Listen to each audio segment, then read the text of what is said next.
కూర్చొని హారతి తీసుకోండి, నమస్కారం చేసుకోండి. మంగళ హారతి మళ్ళీ ఉంది, ఇది ముగింపు హారతి మాత్రమే. అందరూ అక్కడే ఉండి నమస్కారం చేసుకోండి. ఏడుకొండలవాడ వెంకటరమణ గోవింద. ఒక్కసారి రెండు చేతులు పైకెత్తినా గొంతు పోయినా పర్వాలేదని చెప్పి గాం విందతి గోవింద గోవింద.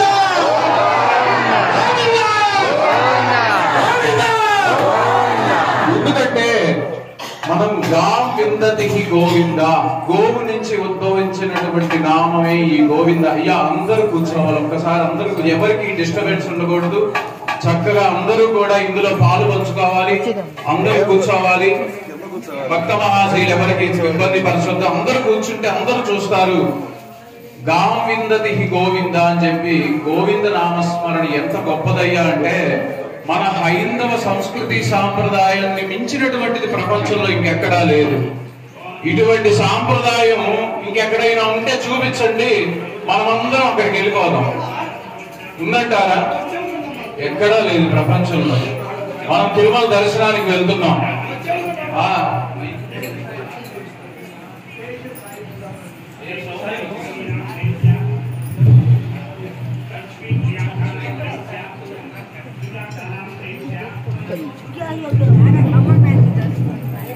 గాం విందతి గోవింద అని చెప్పి మనకి యొక్క గోవింద నామస్మరణం అద్భుతంగా ఉద్భవించబడింది. ఏ విధంగా అయ్యా అంటే ఒకనాడంట కృష్ణ పరమాత్మ ఆ యొక్క గోవర్ధనగిరి దగ్గరకు వచ్చి ఆ చిటికిన వేలుతోటి గోవర్ధనగిరి పర్వతాన్ని ఎత్తినప్పుడు ఊరి ప్రజలంతా భయపడుతున్నారంట. ఒరే మీరు పిల్లవాడురా, వీడు మన ఎత్తి మీద వేసేస్తాడు, ఇక మనం అయిపోతాం అని చెప్పి ఆ పైన రాళ్ల వర్షం కురుస్తూ ఉందంట. అప్పుడు ఆ చిటికిన వేలు మీద గోవర్ధనగిరి ఎత్తినప్పుడు గోవులకు మాత్రమే అర్థమైందంట. ఏమని అర్థమైందయ్యా అంటే హరే నన్ను కాపాడుతాడు, గాం విందతి గోవింద, వీడు మాత్రమే నన్ను కాపాడుతాడు. అందుకే గోవింద నామస్మరణ ఎంత గొప్పదయ్యా అంటే గోవింద గోవింద అంటే కష్టాలను తొలగించినటువంటి నామం ఏదైనా ఉంది అంటే గోవింద నామస్మరణ. మనం తిరుమల వెళ్తున్నాం, అసలు వీడు గోవింద అని అరుస్తాడా అరవడా అని చెప్పి మోకాల పర్వతం దగ్గర మనకి పరీక్ష పెడతాడు భగవంతుడు. గమనించండి, మోకాల పర్వతం దగ్గరికి వెళ్ళేసరికి ఆ మోకాల పర్వతం ఎక్కుతుంటే అమ్మా గోవింద, అయ్యా గోవింద, స్వామి గోవింద, అబ్బో మామూలుగా లేదు పరీక్ష అంటుంటాం. అంటే మనం గోవింద నామస్మరణ ఎందుకురా అంటే నీ యొక్క కష్టాలను తొలగించుకోవడానికి మాత్రమే. నాయన ఇంత దూరం నా కోసం వచ్చావు, మరి నీ కష్టాలన్నీ తొలగాల వద్దా? మనం చేసేటువంటి పుణ్యమైనా మనం చేసేటువంటి పాపమైనా మన చేతి మీద నుంచే జరగాలి. అర్థమైందా? ఇటువంటిది ఎప్పుడైతే మన చేతి మీదుగా జరుగుతుందో మనమే అనుభవించాలి. మరి ఆ యొక్క పుణ్యం కూడా పెద్దవారు చేసింది పిల్లలకు వస్తుంది అంటారు. మరి పిల్లలు చేసేది పిల్లలకు కూడా మన హైందవ సంస్కృతి సాంప్రదాయాన్ని అన్ని కూడా తెలియపరచాలి.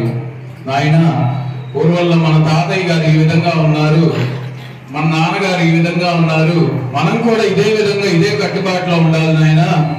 ఇది చెడు మార్గము, ఇది మంచి మార్గం అని చెప్పి చక్కగా గోవింద నామస్మరణ చేపిస్తూ ఉంటే వారికి కూడా కష్టాలు తొలగిపోతూ ఉంటాయి. వారు ఏ రంగంలో ఉన్నా ఉండని అత్యంత ఆనుకూల్యత అనుగ్రహ శుభఫల ప్రసాద సిద్ధిస్తున్నారు. అంటే వారు ఏ రంగంలో ఉన్నా కూడా వారికి ఎక్కడున్నా కూడా ఏ కష్టం రాకుండా అన్ని కూడా తొలగిపోతూ ఉంటాయి అన్నమాట. అందుకే గోవింద నామస్మరణను మించినటువంటి నామం ఇంకెక్కడా లేదు. ఈ హరే రామ రామ రామ హరే హరే, హరే కృష్ణ కృష్ణ కృష్ణ హరే హరే అనే నామం కూడా అయ్యా నువ్వు ఒక్కసారి పూర్వంలో ఏం చెప్పారు పెద్దవాళ్ళు? భగవద్గీత చదవమన్నారు, రామాయణం చదవమన్నారు, మహాభారతం చదవమన్నారు. ఆ విధంగా పురాణ ఇతిహాసాలు 18 పురాణాలు, అష్టాదశ శక్తి పీఠాలను దర్శించమన్నారు. అదే విధంగా ప్రతి పురాణం కూడా తెలుసుకోమన్నారు. మనం ఎవరైనా పురాణాలన్నీ తెలుసుకున్నామా? మళ్ళీ మన పిల్లలకు ఏమి ఇచ్చాం మనం? ఇటువంటివన్నీ జరగలేదు కాబట్టి మనకు విష్ణు సహస్రనామం చదువుకోండి అయ్యా, ఆ ఒక్కటి చదువుకోండి చాలు, మీకు మోక్షం కలుగుతుంది అని చెప్పారు. విశ్వం విష్ణుర్వషట్కారో భూత భగవద్భవద్భుః భూతకృద్భూత భృద్భావో భూతాత్మా భూతభావనః విశ్వం విష్ణుర్ వశద్గార అంటే విశ్వమంతా వ్యాపించి ఉన్నాడు ఈ యొక్క విష్ణుమూర్తి. అంటే అది ఏ అవతారమైనా అవ్వచ్చు. పరిత్రాణాయ సాధూనాం వినాశాయ దుష్కృతాం ధర్మ సంస్థాపనార్థాయ సంభవామి యుగే యుగే. ఎక్కడైతే ధర్మస్థాపన జరుగుతూ ఉంటుందో అధర్మాన్ని నివారణ చేయడానికి ఆయన ఏదో ఒక రూపంలో వస్తూనే ఉంటాడు. దైవం మానుష్య రూపేణ. అయ్యా నువ్వు నాకు కనపడలేదు, నువ్వు నాకు కనపడలేదు, నువ్వు నాకు కనపడలేదు అని చెప్తే అది మన మూర్ఖత్వం. మనం గమనించాలి. మనం భగవంతుడిని చూస్తే తట్టుకోలేము, చచ్చిపోతాం. ఆఫ్టర్ ఆల్ మనం 100 సంవత్సరాలు బ్రతికేవాళ్ళం. ఆయన శాశ్వతం. ఆయన విశ్వరూపాన్ని మనకు చూపిస్తే మనం తట్టుకోగలమా అండి? విశ్వం మొత్తం వ్యాపించి ఉంటాడు. ఆయన లేచి నుంచుంటాడు మొత్తం. మనం అది తట్టుకోలేము. అందుకే దైవం మానుష్య రూపేణ. కేవలం మన యొక్క భగవంతుణ్ణి మనం స్మరించాలే గాని పరీక్ష చేయకూడదు. ఇక్కడ ఉన్నాడా లేడా అనేది మనం పరీక్ష పెట్టకూడదు. భగవంతుడిని మనం స్మరిస్తూ ఉండాలి. ఆయన మనకి ఏదో ఒక రూపంలో మనకి శక్తినిస్తాడు, బలాన్ని ఇస్తాడు, చేకూరుస్తాడు, మనల్ని ఆదుకుంటాడు.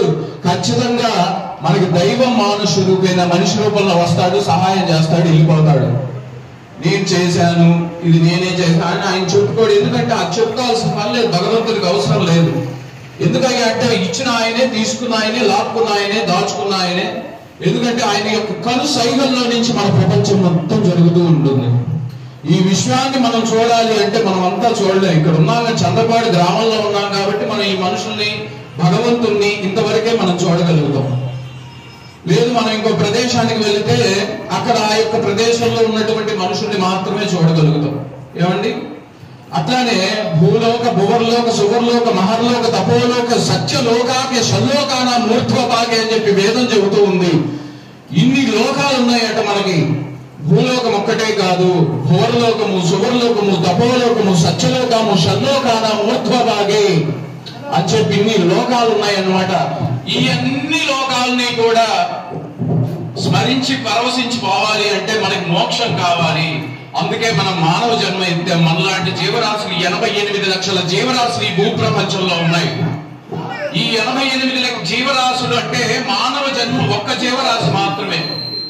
మిగతా జీవరాశులు ఏమీ చెప్పుకోలేవు, మాటలు రావు, వారికి మనసు ఉండదు. ఎందుకయ్యా అంటే కేవలం పూర్వజన్మలో చేసినటువంటి పాపపుణ్యాల ఆధారంగా వారికి ఈ యొక్క జన్మ అనేది లభిస్తుంది. కాబట్టి కేవలం మన మానవ జన్మకు మాత్రమే చెప్పుకునేటువంటి తత్వం ఉంటుంది, చెప్పుకునేటువంటి మనసు ఉంటుంది, చెప్పుకునేటువంటి భగవంతుడికి చెప్పినా, భక్తుడికి చెప్పినా, అట్లానే అర్చక స్వామికి ఈ యొక్క పని కావాలి స్వామి ఆయనకి చెప్పినా, ఆయన పూజ చేసినా ఖచ్చితంగా జరుగుతుంది.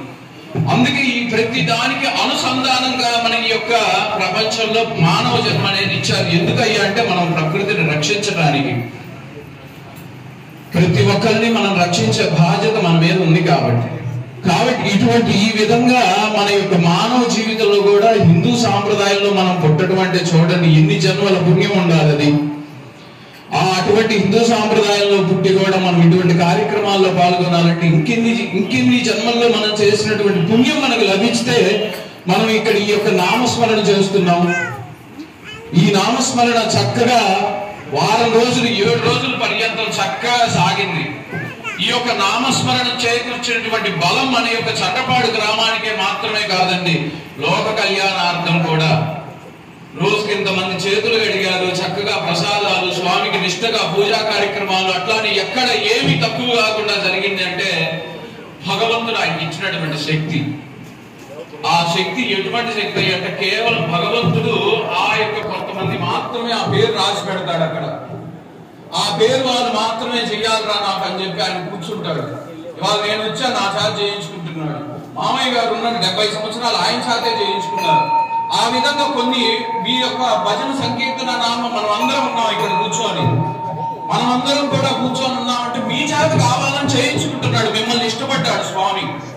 అదే ఆయనకి ఇష్టం లేదనుకోండి మన దగ్గరికి కూడా రాణించేటువంటి అనుగ్రహం ఉండదు మనకి. కాబట్టి ఈ విధంగా ఇవన్నీ కూడా శుభ ఫలితాలన్నీ మనం గమనించాలి. ఎంతో అద్భుతంగా, అత్యద్భుతంగా, నిరంతరమాయంగా, దివ్య శోభాయమానంగా స్వామి వారికి, రామచంద్రమూర్తి వారికి ఈ యొక్క పూజా కార్యక్రమాలు అత్యంత వైభవపేతంగా జరిగింది. చాలా సంతోషం. ఖచ్చితంగా ఆ రోజు మనం బ్రహ్మ ముహూర్తంలో ఈ యొక్క పూజా కార్యక్రమం, రెడ్డి గారు మనం బ్రహ్మ ముహూర్తంలో పూజా కార్యక్రమం స్టార్ట్ చేసాం. విశ్వక్సేనారాధన, పుణ్యాహవాచన, బ్రహ్మాది అష్టదిక్పాలక నవగ్రహారాధన. ఎందుకంటే మనం నవగ్రహారాధన చేసినప్పుడు ఆ నవగ్రహాల యొక్క అనుగ్రహం మనకు కలుగుతుంది. ఆ సత్యేన రజసామర్త మనోడి వేషయన్న మృతమర్త్యంచ హిరణ్యేన సవితానదేన దేవో యాతి భువనాన్ని విపశ్యన్ అని చెప్పి సూర్యవతి మంత్రం. సూర్యుని యొక్క మంత్రాన్ని ఎప్పుడైతే మనం ధ్యానం చేసి ఆవాహన చేస్తామో అక్కడ మన యొక్క సూర్య బలం ఎక్కువగా ఉంటుంది. చంద్రుడి యొక్క బలం ఎప్పుడైతే మనకి ఆరాధన చేస్తామో అక్కడ మనకి యొక్క మనస్కారకుడు చంద్రుడు. ఆ మనస్సు ప్రశాంతంగా ఉంటుంది. ఆ విధంగా నవగ్రహాల యొక్క ఆ బలమంతా కూడా మనం సాధించి స్వామి వారికి చక్కగా యొక్క పూజా కార్యక్రమం చేసి వరుణ పూజ చేసి కంకణ ధారణ, మీకు కూడా కంకణం కట్టాం. ఆ కంకణం ఎందుకు కడతామయ్యా అంటే విష్ణు స్వామి రక్షత చక్ర భూత్వం కదా పూర్వం శక్తి దక్షిణం అపరోచి గోదేచి నందగోదస్తాద్వాసుకి శ్రీ సర్వాభ్య ఊడాభ్య సర్వే రక్షంతు అని చెప్పి మన యొక్క మంత్రాన్ని చెప్పి ఆ రక్ష కట్టాం. రక్షా సూత్రాన్ని మనం ఎప్పుడైతే కడతామో మనం నమ్మినటువంటి కార్యక్రమం, మనం దిగినటువంటి దానికి బలం చేకూరుస్తుంది. ఎటువంటి ఏ ఇబ్బంది రాకుండా జరుగుతుంది.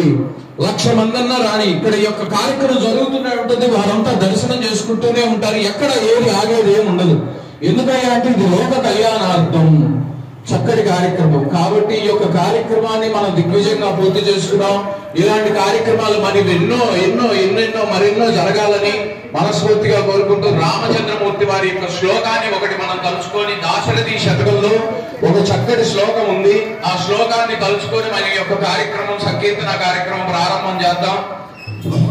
ఖండన భీముడార్ధజన బాంధవుడు ఉజ్వల బాణతోన కోదండ కళా ప్రచండ భుజతాండవ కీర్తికి రామమూర్తికి రెండవ దైవమిక సాటి లేడనుచున్న గడగట్టి బేరిక డాండ నినదంబులు చాండంబులు నిండ మత్త వేదండంబులెక్కి సాటెదన్ దాశరథి కరుణాపయోనిధి. అయ్యా నా రామచంద్రమూర్తి వారు ఎంత గొప్పవారయ్యా అంటే, ఆయన ఒక భక్తుడు కొండ మీద ఎక్కి మతమైనటువంటి ఏనుగును తీసుకొని కొండ మీద ఎక్కి, అయ్యా నా రామచంద్రమూర్తి వారు ఎంత గొప్పవారయ్యా అంటే బండన భీముడు. ఆయన నమ్మిన వారికి భీముడు లాంటి వాడు. ఆర్తజన బాంధవుడు. ఆర్తలు అంటే బాధలు. ఆ బాధల్లో ఉన్నటువంటి వారు ఆర్తజన బాంధవుడు. బాధల్లో ఉన్నటువంటి వారికి బంధువుడు. ఉజ్వల బాణ తూణ కోదండ కళా ప్రచండ భుజతాండవ కీర్తికి రామమూర్తికి అంటే బాణ విద్యలు గాని ధనుర్విద్యలు గాని ఈ విధమైనటువంటి విద్యలన్నీ కూడా ఆయన విద్యలన్నీ అభ్యసించినటువంటి వాడు. అటువంటి రామచంద్రమూర్తికి గడగట్టి బేరిక ఒక పెద్ద ఒక డమరకం తీసుకుని ఆ డమరకం మీద ధన ధన ధన అని మోగిస్తూ గడగట్టి బేరిక డాంట నినదంబులు యుజాండంబుల నిండా మత్త వేదండంబులకి సాటెదన. ఇదయ్యా నా రామచంద్రమూర్తి వారి యొక్క గొప్ప చరిత్ర అని చెప్పి ఆ యొక్క దాశరథి శతకంలో మనకి అద్భుతమైనటువంటి శ్లోకాన్ని అందించారు. కాబట్టి ఇటువంటివి మరెన్నో మనం తెలుసుకుందాం. సమయం మించిపోతుంది కాబట్టి ఆ యొక్క కార్యక్రమాన్ని ప్రారంభించుకుందాం. అందరూ ఒక్కసారి శ్రీరామ జయ రామ జయ జయ రామ.